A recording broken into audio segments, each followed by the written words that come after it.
Hola, en esta sesión y en varios videos vamos a tratar este tema, que es un tema extenso, que son las enfermedades autoinmunes, también algunas de ellas conocidas como enfermedades del mesénquima. En estos videos vamos a ver un resumen de esto y que va a estar complementado con el PPT que les voy a subir como parte de esta sesión. La primera de estas enfermedades, y tal vez la más importante por lejos, es el lupus eritematoso sistémico, que es una enfermedad inflamatoria autoinmune caracterizada por anticuerpos dirigidos a antígenos nucleares. Puede afectar múltiples sistemas orgánicos, por eso se llama sistémico, ¿no? Y muchas de sus manifestaciones clínicas son secundarias al alargamiento complejo de antígeno-anticuerpos en capilares de estructuras viscerales o de destrucción mediadas por anticuerpos de células del huésped. Por ejemplo, la trombocitopenia, que es una característica bien importante del lupus. El curso clínico está marcado por revisiones espontáneas y recaídas, y la severidad puede variar desde un desorden episódico leve a una enfermedad rápidamente fulminante, amenazante de la vida. ¿Cuáles son los elementos esenciales de esta enfermedad? Ocurre principalmente en mujeres. Eh, Generalmente las personas presentan erupciones sobre áreas expuestas a la luz del sol. eh, por eso se llama eritematoso, ¿no es cierto? Esa característica, esto de tener erupciones sobre áreas expuestas al sol, se llama fotosensibilidad. Las personas presentan también síntomas articulares en el 90% de los casos, y hay además compromiso de múltiples sistemas. Generalmente las personas tienen además anemia, leucopenia, trombocitopenia, y esto, además de eso, es sistémico, es decir, afecta a múltiples otros órganos y sistemas, fundamentalmente el renal y el sistema nervioso central, a nivel del sistema renal produce una glomerulonefritis, y, eh, y también produce una alteración del sistema nervioso central, que ya lo vamos a ver en más detalle. Estas son complicaciones de los anticuerpos antifosfolípidos, que son las mayores fuentes de morbilidad. Los hallazgos serológicos son los anticuerpos antinucleares, que se producen en el 100% de los casos, los anticuerpos anti-ADN, que son en los 2/3 aproximadamente, y bajos niveles de complemento, particularmente durante las activaciones de la enfermedad. Es decir, las personas tienen bajos niveles de complemento, lo que significa que esta reacción antígeno-anticuerpos fija complemento, y eso produce un estado inflamatorio importante. La incidencia es de 1,6 a 7,6 por 100.000 personas al año, y la incidencia está influenciada por muchos factores, incluyendo sexo, raza y herencia genética. Es más común en mujeres afroamericanas y menos común en hombres caucásicos. La edad predominante de aparición de esta enfermedad entre los 15 a los 45 años, y cerca del 85% de los pacientes son mujeres, de las pacientes en este caso, y se piensa que las hormonas sexuales parecen jugar algún tipo de rol, y muchos casos se desarrollan después de la menarquia y antes de la menopausia, o sea, cuando las mujeres están en todo su periodo más hormonal, digamos. Entre las personas mayores la distribución por sexo es más igualitaria. Y la prevalencia, como esta es una enfermedad crónica, es bastante mayor que la incidencia, es de 30 a 50 por 100.000 personas año, y está aumentando debido al aumento de la sobrevida del lupus. Y aquí hay un esquema, digamos, en que las personas tienen una carga genética, hay una carga genética de esto, que junto con el entorno, ahí tenemos luz ultravioleta, el género, exposición a virus de Epstein-Barr y otros agentes del entorno. Esto se produce una respuesta inmunitaria alterada, ¿no es cierto?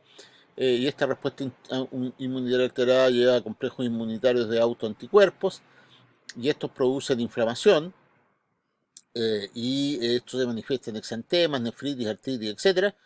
Y esto lleva a una inflamación crónica, y esta inflamación y a una oxidación crónica, y esto produce daño renal, y la inflamación crónica y la oxidación crónica produce también insuficiencia renal, aterosclerosis, fibrosis pulmonar, en fin. ¿Mm?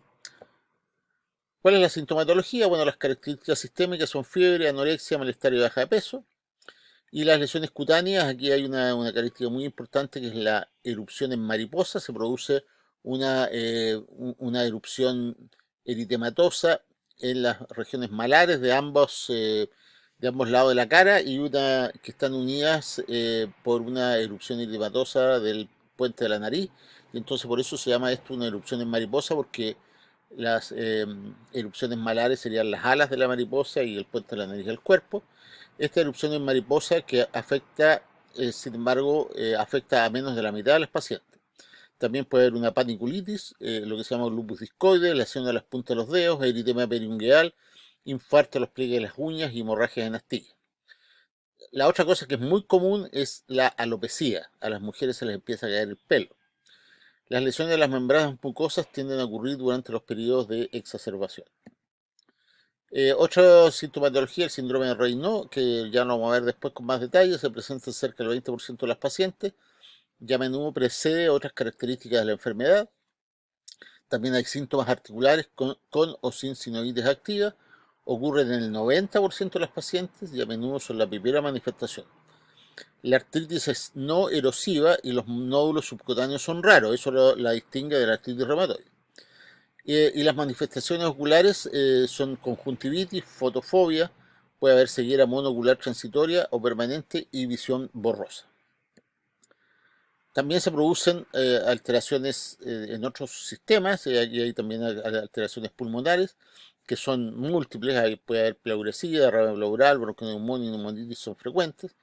Puede desarrollarse una enfermedad pulmonar restrictiva, es decir, una fibrosis pulmonar, y la hemorragia pulmonar es poco común pero amenazante de la vida. Las manifestaciones cardíacas también hay manifestaciones cardíacas, pericarditis, miocarditis, insuficiencia cardíaca, etc.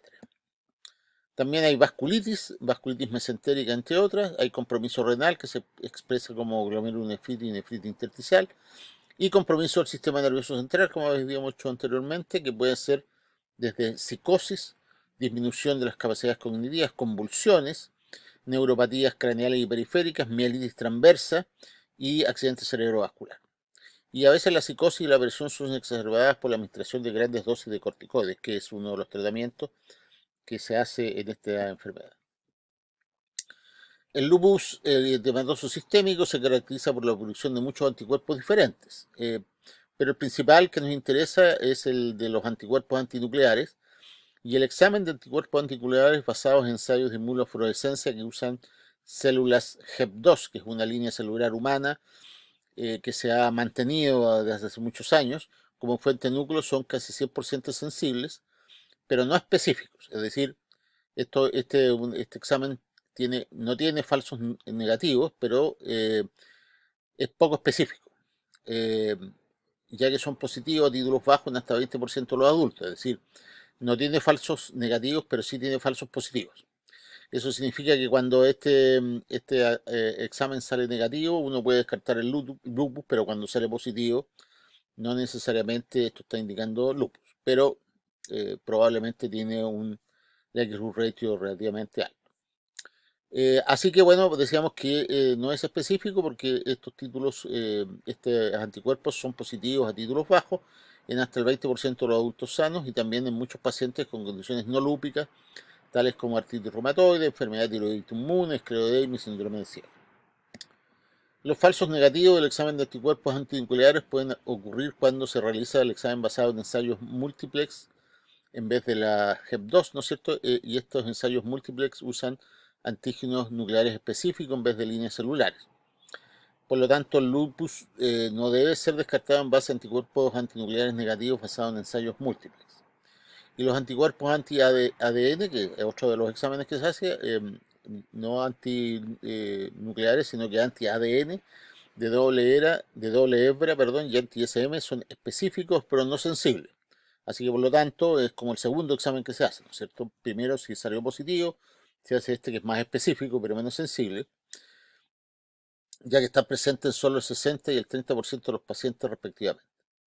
Y finalmente, el otro examen que se pide es el complemento sérico, que en el lupus está disminuido, y es un hallazgo que sugiere enfermedad activa, y a menudo vuelve a lo normal las remisiones. ¿Por qué? Porque cuando el lupus está activo se está produciendo esta reacción, esta reacción antígeno-anticuerpo que fija complemento, por eso hace bajar el nivel.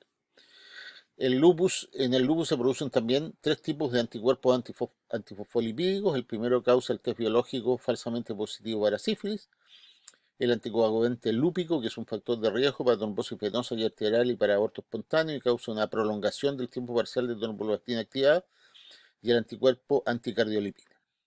También se pueden observar alteraciones del sedimento urinario, que se encuentra casi siempre en asociación con lesiones renales como eritrocituria, cilindros y proteinurias.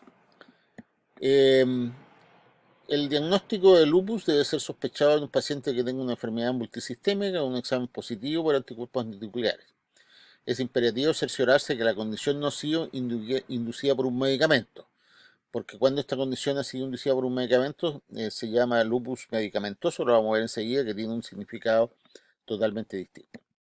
El tratamiento, bueno, en general, medidas generales, los pacientes deben ser advertidos contra la exposición solar y deben aplicarse protector solar cuando estén en el exterior y usar sombreros y mangas largas, digamos. También en relación a las lesiones cutáneas, a menudo responden a la administración local de corticosteroides. Cuando hay síntomas articulares menores, artralgias o artritis leves, esto se puede ser tratado con antiinflamatorios no esteroidales. Y uno de los medicamentos que se usa en esta enfermedad es la hidroxicloroquina, que es efectiva en las erupciones cutáneas lúpicas y en los síntomas articulares, y parece reducir la incidencia de exacerbaciones de enfermedad severa.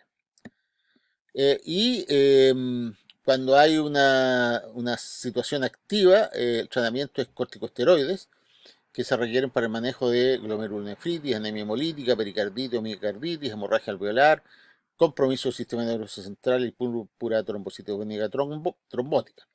Los corticoides sistémicos no se requieren en los casos de artritis menores, erupciones cutáneas, leucopenia o anemia asociada con enfermedad crónica, y se usan en dosis de 40 a 60 miligramos de prednisona oral como dosis de inicio. Son dosis bastante altas, como pueden ver. Otros agentes que se usan son los agentes inmunosupresores, que se usan cuando los corticoides no tienen efecto. Y aquí se usan ciclofosfamida, micofenolato, mofetil o acetropina. Ahora se ha visto que hay un anticuerpo monoclonal, el belimumab, que inhibe la actividad del factor de crecimiento de las células beta. Y este anticuerpo ha sido aprobado por la FDA para tratar pacientes con lupus eritematoso sistémico con anticuerpos positivos que no han respondido a las terapias estándar. El rituximab, que es otro anticuerpo nuclear que hemos visto en otras enfermedades, está en estudio y trabajos observacionales sugieren que es efectivo, pero en un ensayo controlado grande mostró que no era más efectivo que placebo, así que por eso que no es claro el efecto del rituximab en el lupus.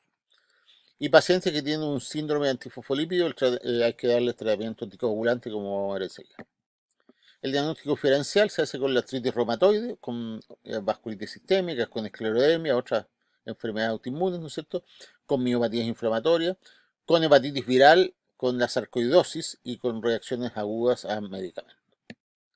El pronóstico, la tasa de sobrevida de 10 años excede el 85%, y en los primeros años de la enfermedad las infecciones son la causa de muerte principal, seguidas por la enfermedad activa, principalmente debido a compromiso renal o del sistema nervioso central. En los años posteriores, la aterosclerosis acelerada relacionada con la inflamación crónica llega a ser la principal causa de muerte porque produce aterosclerosis y cardiopatía coronaria, y de hecho la incidencia de infarto agudo miocardio es 5 veces mayor en personas con lupus que en personas sin lupus. Esta es una de las causas que mata a los pacientes con lupus, el infarto agudo miocardio.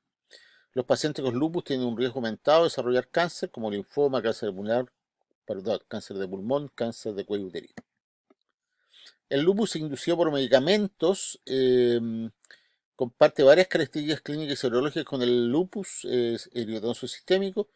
Es debido a una exposición a un medicamento y se resuelve cuando dicho medicamento es discontinuado. El cociente hombre-mujer es casi igual y se presenta con fiebre, artralgias, mialgias y serositis, pero sin compromiso renal, neurológico u otras características del lupus. Eso es lo importante de hacer la diferencia. Vamos a dejar este video hasta acá y continuamos enseguida con